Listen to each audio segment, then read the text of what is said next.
right, as we move to 60 minutes on the clock, we'll start looking to make some changes. Fernando and Azmoun are probably the two poorest performers in a game which has been very comfortable. We're here away to Perez, 3-0 up at the moment. I think we'll have a look at Fernando and I think bring on Konoplyanka. Because he is quite good. Actually, yeah, we'll leave that. Look, I can see Azmoun has just stepped up to 7. Not sure why. Anyway, I have faith in you. He's motivator. Konoplyanka, get out there. Here we go. Highlight. Azmoun, dispossessed. Oh, doesn't look good. Doesn't look good. It's a second yellow for Sergeychuk. Sergeychuk is out. We might go very attacking. Hey, why not? They're 1 down. Let's do it.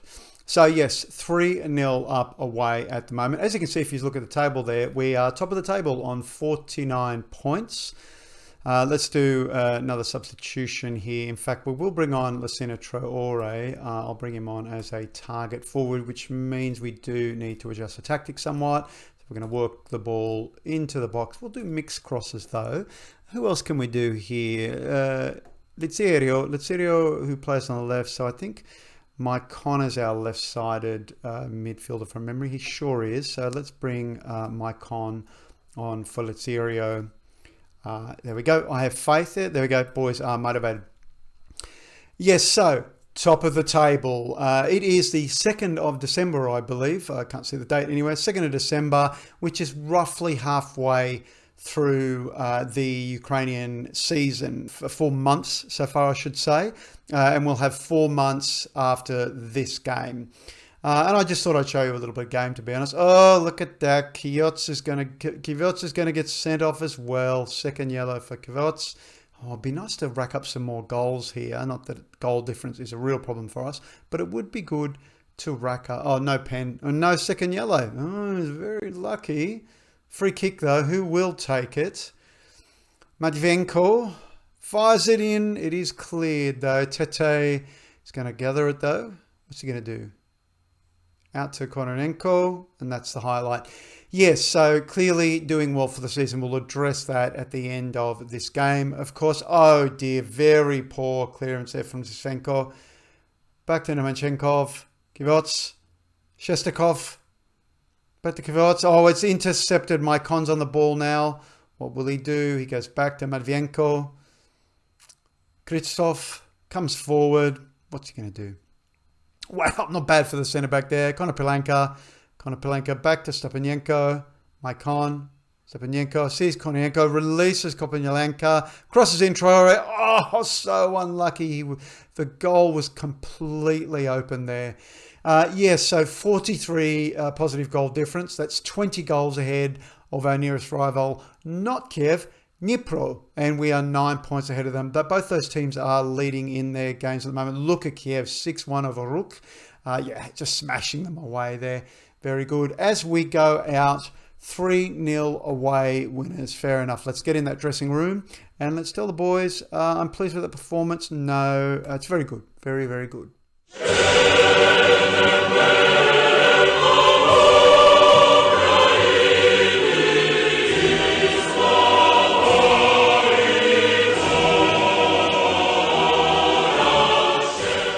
Yes, Zdravstvuyte FM, as it's me, FM Cheetah. You can call me man, and welcome back to episode 2 of Shakhtar Supremacy. Here we have above my head the table. So as you can see, yes, we are top of the table, 49 points, 16 won, 1 drawn, none lost. We are unbeaten this season. Will this be the unbeaten season? We have set a record for wins in a row.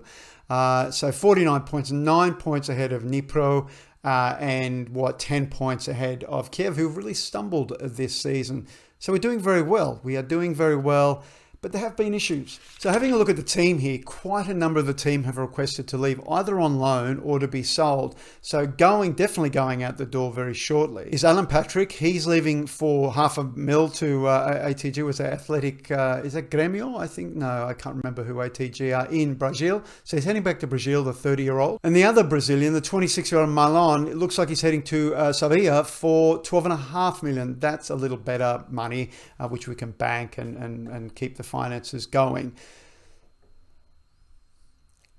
But there have been other players who've sort of been kicking up a stink. Caligari, the right back we brought in, wasn't happy with his playing time, so I'm giving as much playing time as possible. But rated as a star player, he's probably going to be disappointed no matter where he goes. So not the only problem. Menino also wants game time, so we need to give him game time. Otherwise, he's going to be sold. Costa wants to go out on loan. No interest yet, but obviously we've got the window coming up. And Ordets too, the constantly injured Ordets, wants a fair amount of playing time. So few people kicking up a stink. I would have thought with a successful club they might have been happier, but look, apparently not. A couple of other players leaving around the December window. Moraes is leaving, as well as Marlos, both out of contract, the two 30-plus year-old Brazilian forwards or attacking midfielders in the case of Marlos. So goodbye to those guys. And I think Marlos had one game. Moraes has been injured the whole time, so he's not played at all. So looking at the overall player stats here too, you don't see a lot of players featuring here. So we are not in the top goal scorers. We are in the top average players. We've got two players there in Dodo, the right back, and Marcos Antonio, the midfielder. And over in the assists, of course, we've got Ismaili, the left back. Alan Patrick, most players of the matches, which is interesting, but just 3. And that's it. So no top goal scorers there. And the reason for that, if you have a look just down that table, which I've sort of by goal differences, other than Azum, who has been putting the goals away, look how evenly spread it is. You've got Stepanenko with 9 goals. Pretty much all penalties. We do get a lot of penalties. Got Traore, obviously, the forward scoring. But then you've got Fernando cutting in. You've got Akhmaktov, who is surprised from midfield with goals. Same with Antonio. And Tete on the right side of midfield. So the goals have been spread broadly, hence, a 40-plus goal difference. But not, he doesn't stand top of the table, which is kind of, interesting, because when we have a look here, 12, but those 12 are across Carps, etc. Looking closely at the Premier League itself, you see Stepanenko is on 7 and Traore is also on 7, whereas Azum's goals have been spread across all competitions, including Europe. Someone say Europe? Yes, here we are. We are in second place only due to a sort of disappointing 2-0 away loss to Olympique Marseille. I thought we could have done them, but we didn't. You'll notice that our goal difference is, not too bad there. But look at PSV really failing there. And so we need to win the next few to get through, obviously. Now, the games that we have left are home to Shakhtar. So obviously 3 points and a chance to work on the goal difference. PSV at home to OM with a chance to equalise them on 10 points. So an important game to PSV. Hopefully they'll go and win it so we can leap above Olympique Marseille and be top of the table. Now, we're in the Europa League, which means we never made the Champions League playoff. So long ago, I barely remember it. We were drawn against Monaco, and basically they beat us 2-1 at home to win 3-2 overall. It was very, very even game across both legs, but I think Monaco just too good for us, really. So that put us out of the European Championship, which obviously the board weren't thrilled about.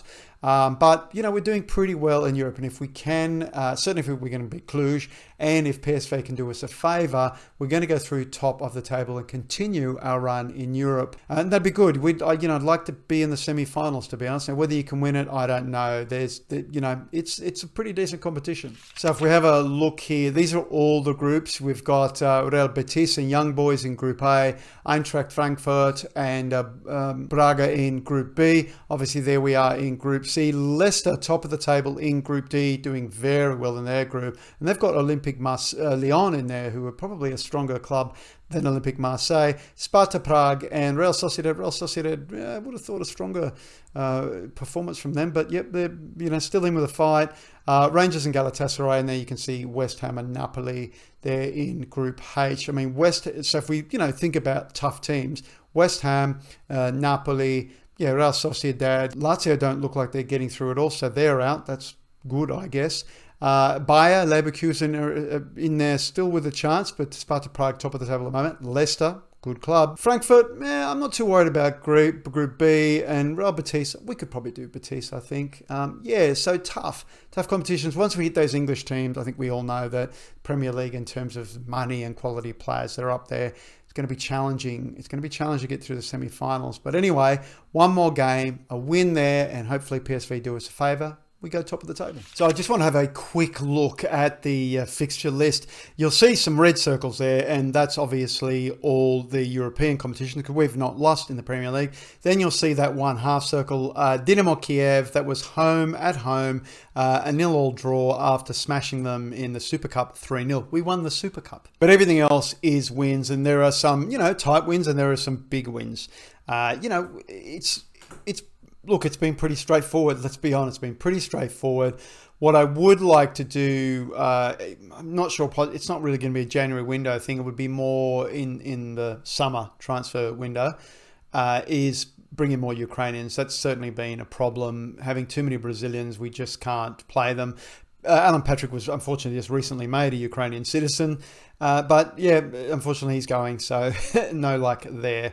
So yes, bringing in more Ukrainians. Obviously we'll have a youth intake at some point and have a look what comes through. But let's be honest, I mean, that could be okay, but it's fairly unlikely they're going to be ready for first team. So second half of the season, we obviously saw that first game for the beginning of the second half of the season. We've got a couple of home games there to Lviv, and then of course that crucial Group C crunch match. We can win that. We just need, as I said, PSV to do us a favour.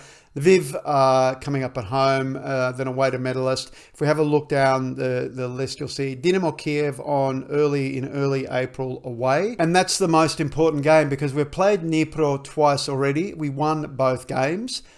So that's it. As long as we, and it's an away game to Kiev. We've beaten them before. I would like to think we certainly can get a draw out of this. If draw would be fine. If this is our second draw of the season, I'd be happy with that. And the rest of the league is the league we can beat them. There's plenty of mix of home and away games. We've got, barring an injury crisis, we can win this. And hopefully what that means will allow us to sort of field the strongest team possible for the Europa League. That's what I'd like to focus on because it'd be nice to win a European Cup. That'd be good. It's one of their challenges, obviously, in terms of beating Dynamo Kiev. We're in the quarterfinal of the Ukrainian Cup as well.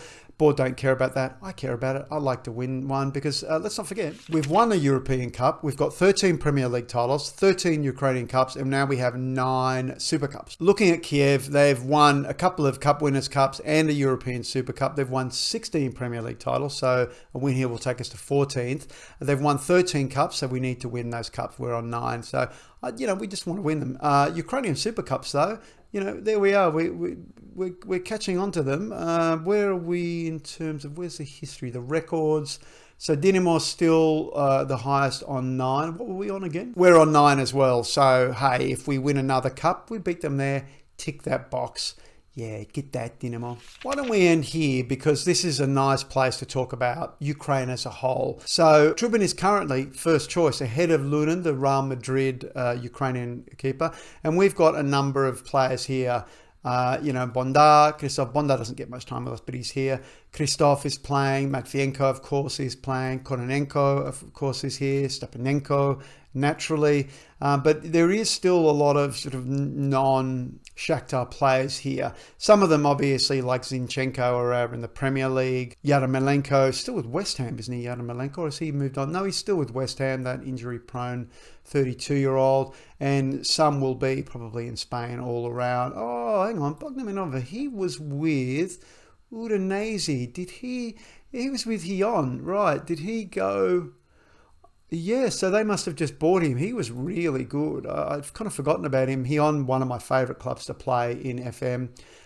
So they took Bogdan. Yeah, okay, that's interesting. So not all, it's not full of Shakhtar players. Ismaili is there, because he is a Ukrainian citizen, 31-year-old. I think he's been playing for quite a while. And what's great is they made the playoffs. Look at them. So they finished second behind France. That is no mean effort. Obviously, France, 24 points. We're on 16. So we got ahead of Bosnia, Finland, and Kazakhstan. Really, really good. So they'll have the playoffs. I'm not sure if that's drawn yet. Let's have a look. It is indeed. We're home. So first leg is home to Sweden. That is unfortunate. But anyway, Sweden, we could beat Sweden, I think. What other clubs? I mean, would have been maybe a game against Russia. That would have been nice. But anyway, that is the semis, and then obviously the final. Yeah, so the final is actually, so it's the final is basically 3 teams that go through. So where are we? Ukraine, Sweden, Austria, Russia. Oh, I think we'd have to come back for that. When have we got a date on that? We must have a date, surely. No date for that. Just the Sweden date at the moment, which is 24th of March. So hopefully we can do Sweden. If we do Sweden and come back and play Russia, I think we'll need to come back for that one. It's a bit special. Now, again, let's not forget why, we're here really doing this save. It's about Ukraine, and we want to keep Ukraine in the forefront of our minds as we, play FM, as we think about the world. I know lots of people, aren't, news junkies or hate bad news. I just think just keeping Ukraine, it doesn't have to be at the front of your mind, but remembering there are people right now, while we enjoy doing this, while we watch these videos and create this content, there are people genuinely suffering at the moment, and let's not forget that. So with that in mind, at the end of the video, you'll see a list of places you can donate to help Ukrainian citizens. I hope you do so. And at least, make sure you're keeping on things, you're supporting, particularly through social media. It's very important. We live in a very strange world these days when it comes to, things like war and support through social media. That's important. It's important that, that we show Ukraine, that the world shows Ukraine, that we care about them, that we're thinking about them, and that we wish them all the best. That's it for me today. Until next time, pobačamos. Football is nice, but you know what's nicer? Helping people out. The people of Ukraine could use your help right about now. Above me, you'll see here some places you can go to help, financially otherwise. UNICEF has a fund set up to support the people of Ukraine, as does the Red Cross. Also, if you visit ukrainewar.card with 2rs.co, you'll find a range of institutions you can interact with to help out financially or otherwise. Football and Football Manager can bring us together. Let's not war tear us apart.